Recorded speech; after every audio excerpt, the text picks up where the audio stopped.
지금 현재는 보여주는 데에 너무 급급하다. 그런 단계가 아닌가라는 생각을 해요. 킬링 어플리케이션을 찾아야 돼요. 가전의 미래는 로봇이다. 나보다 더 큰 힘을 낸다라고 하면 위험하다. 무섭다. 완전히 끼인다 손이. 애기들이 와서 어떻게 할지 모르고. 맞네요. 진짜 위험하겠네요. 위험하지.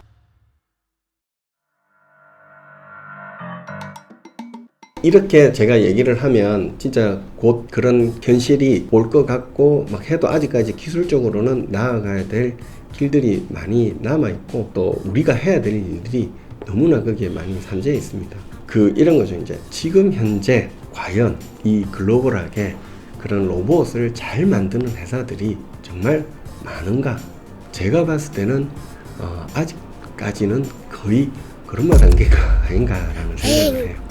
뭐 늘 인터넷에서 우리가 접하고 뭐 유튜브에서 접하는 것처럼 진짜 로봇이 복싱을 하고 킥복싱을 하고 막 마라톤 대회를 하고 해서 진짜 그게 머지않은 미래에 그게 현실이 될 것 같아도 제가 봤을 때는 아직까지는 조금 서두르고 있지 않나라는 생각을 하고 있습니다. 저도 동일하게 생각합니다. 그렇게 해서 그냥 지금 현재는 약간 보여주는 데에 너무 급급하다. 제대로 된 거를 만들어서 제대로 된 어플리케이션을 이렇게 사람들한테 어필하는 게 저는 더 중요하다고 생각하는데 너무 많이 보여지는 데에 포커싱이 돼 있다라는 느낌은 조금 드네요. 그리고 제가 봤을 때는 부품도 아직까지 그 단계에 진짜 도달하지도 못했고, 그리고 로봇 하는 사람들의 거의 한 90% 이상은 거의 이제 어떤 어플리케이션을 개발하기에 적합한 소프트웨어 베이스의 기술자들이거든요. 근데 그분들이 선택할 수 있는 부품들이 거의 없고, 그리고 만약에 자기가 엄청 괜찮은 소프트웨어를 만들었어, 서비스를 하기에 적합한 소프트웨어를 만들었다 하더라도 로봇이 없는 거예요. 자기 소프트웨어를 입혀볼 로봇이 없는 거예요. 휴머노이드를 하더라도 또 사족 보행을 하더라도 동일한 액추에이터와 동일한 감속비가 들어가지는 않아요. 그냥. 근데 그거밖에 없다라고 하면 그냥 이것만 써서 로봇 만들어야지라고 생각을 해버리는 거예요. 그러다 보니까 발전을 해야 되는데 발전이 느린 거죠. 그 대표님 말씀하신 것처럼 너무 이제 어찌 보면 휴머노이드가 아직 완성된 것도 아닌데 개발하는 방향성의 트렌드가 약간 정해진 느낌이 들거든요. 일단은 지금 무조건 퍼포먼스 형태 이런 것들에 대해서 대표님은 그럼 어떻게 보시는지? 조금 우리가 진중하게 들어가야 돼요. 킬링 어플리케이션을 찾아야 돼요.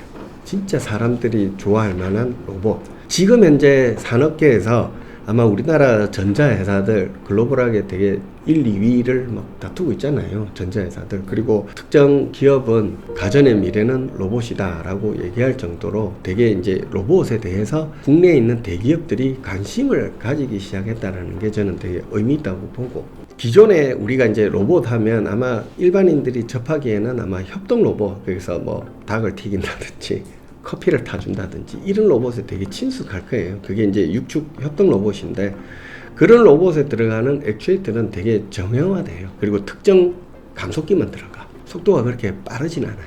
산업 현장에서 더 많이 쓰이는 형태라고 보면 되는 거죠.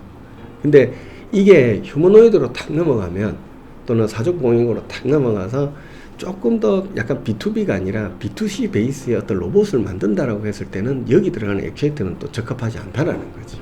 너무 크고 그러니까 우리 사람의 팔은 되게 작잖아요. 그러니까 스몰 사이즈고, 사람이 팔로 자유롭게 팔 길이가 한 1m다 라고 했을 때 뻗어서 들 수 있는 무게가 얼마나 될 것 같아요? 일반인 기준으로 5kg 정도. 5kg도 무겁죠. 우리 5kg를 들고 이렇게 들면 되게 무겁잖아요. 무겁잖아요. 그래서 생각한 게 2kg더라고. 그러니까 가정에서 서비스하는 로봇은 2kg. 그게 이제 가바나중인데, 협동 로봇들은 다 5kg, 10kg 이런 베이스거든요. 20kg. 그러니까 크지. 그런 애들이 가정에는 보급될 수 없잖아요. 그러니까 거기에 들어가는 부품하고 또 이쪽에 오니까 그쪽에는 또 안 맞다라는 거지. 또 희한하게 가정에서 쓰니까 조금 더 가자트팔처럼 길게 하길 원하더라고. 근데 가바나중은 딱 2kg. 그러면은 부품은 작아야 되는데 더 큰 힘을 내야 되는, 그리고 그 부품의 무게도 가벼워야 되는 액추에이터들을 또 필요로 한다는 거죠. 가정에 맞게 완전 로컬라이징이 된 거네요. 저희가 2kg 가방 하중이면은 딱 2리터 물병 정도 들 수 있는 그거를 딱 겨냥했다고 보면 되겠네요. 그렇죠. 그래서 만약에 이런 거 가정에서 우리가 10kg, 뭐 5kg 이런 걸 들고 다니면서 할 일이 별로 없잖아요. 맞습니다. 그러니까 만약에 뭐 내가 가정에 보급된 로봇이다라고 하면 야, 물 한 컵 떠줘. 야, 냉장고에서 음료수 하나 꺼내줘. 이게 다일 것 같은데 2kg도 많다라는 거지. 생각해보면.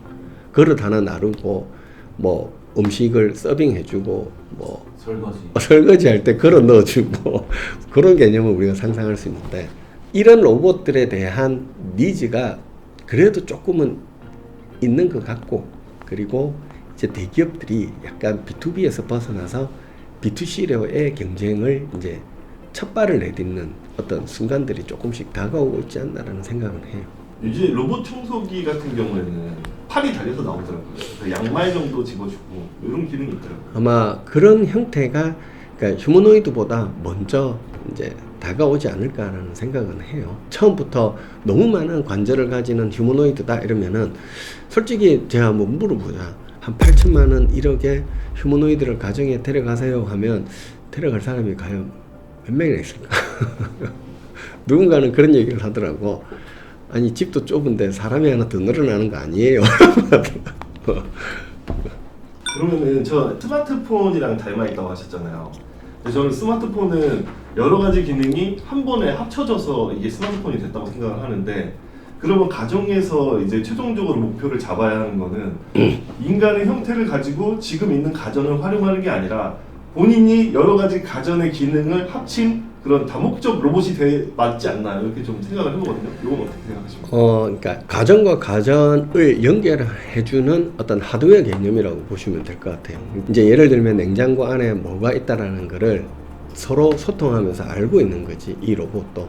그리고 이제 식기세척기라든지 세탁기라든지 그리고 세제의 위치 뭐 이런 걸 알면 양말을 벗어놓으면 로봇이 알아서 세탁기에다 집어넣고 어느 정도 일정한 양이 차면 통신으로 돌리는 거지 버튼 눌러서 돌리는 건 아닐 것 같아.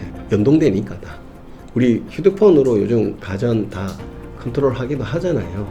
얘는 가전과 가전을 연결해주면서 로봇 청소기가 같이 합쳐지는 어떤 형태면 청소하고 다니면서 물 좀 가져와 이러면 물도 갖다 주고 위에는 공기청정기 돌아다니면서 청정을 하고 상상력이 대단해. 눈에는 빔이 달려가지고 빔을 벽에다 쏴주고 그것도 괜찮지. 여러 가지가 합쳐지는 게 약간 스마트폰과 비슷한 미래를 보는 약간 그러면서 이제 옵션이 붙겠죠. 이제 그런 개념들에서 자동차처럼 빔 150 이제 시장에 대해서 조금 질문 없어요? 그 로봇이 이제 가정에 보급되기 위해서 그 가방 하중이 한 2kg 정도 된다고 했었는데 제가 생각했을 때는 로봇이 2kg 정도의 가방 하중이면은 그 보급이 된다 해도 인간이 다 할 수 있는 일들이라고 생각이 됩니다. 그러면은 그 집안 일 중에서도 예를 들어서 쌀가만 일을 든다든지 그 진짜 그런 힘든 일을 하기 위해서는 로봇이 좀 더 가방 하중이 높은 가정용 로봇이 만들어지기까지는 좀 더 시간이 더 많이 걸리는 건지 그런 부분이 조금 더 궁금해요. 야, 역시 이게 약간 디테일이 다르네요. 아니. 가정에 보급되어 있는 예를 들어서 세탁기, 식기세척기, 그거 다 사람이 할 수 있는 일을 대신하는 거잖아요. 근데 식기세척기가 있다 치면 내가 설거지하면 10분 만에 끝내는데 얘 식기세척기는 1시간씩 그 그릇을 씻고 있는단 말이지. 근데 그동안에 나는 아무것도 안 한다는 거지. 나보다 더 큰 힘을 낸다라고 하면 위험하다, 무섭다 라고 어떻게 판단할 수도 있을 것 같아요.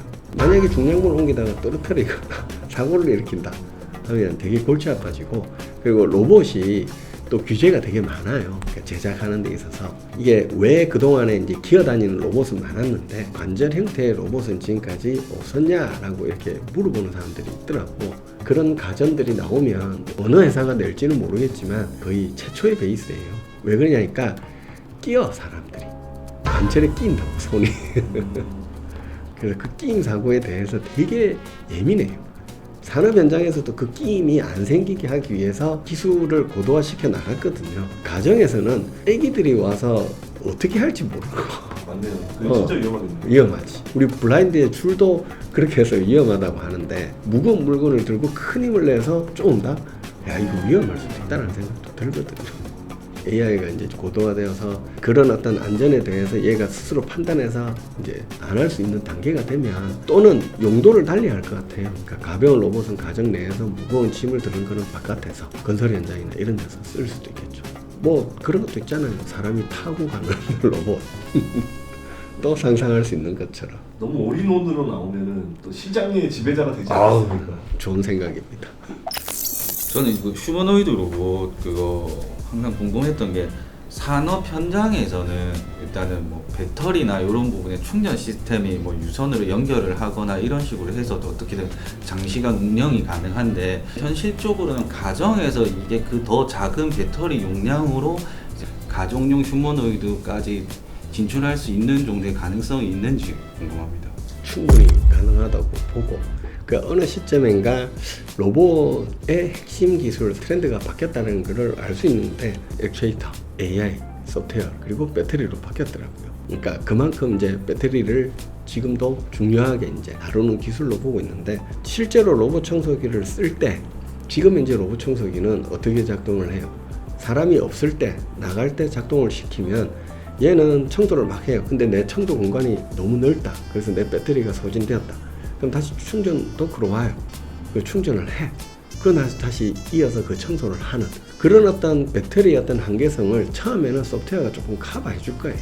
그 추가적으로 요즘에 이제 새로 나오는 로봇들 같은 경우에는 이게 배터리 스와핑을 하고 그 스왑하는 과정 중에 이 전원이 안 끊어지는 게 요즘에 또 트렌드더라고요. 그러니까 빼고 낄 때까지 얘가 계속 있는 거예요. 예비 배터리로. 그 배터리에다 바로 꼽아가지고 충전도 할 수 있고 세 가지 옵션을 다 주더라고요. 이제 뭐 하드웨어적으로 어떻게 극복할까? 그러니까 자동차도 똑같잖아요. 충전할 거냐 아니면 배터리 교체할 거냐. 그러니까 어떤 게 더 편하냐. 이제 그거는 쓰는 사람들이 점차 거기에 맞춰서 바꿔가지 않을까라는 생각을 합니다.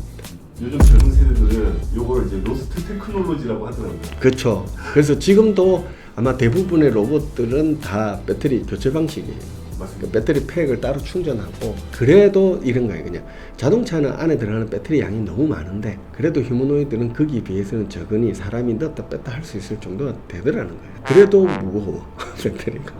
그래서 그런 배터리 공장들이 자동차의 어떤 포커싱이 아니라 이제는 다양한 어플리케이션에 조금 포커싱을 두고 있는 것 같기도 해요.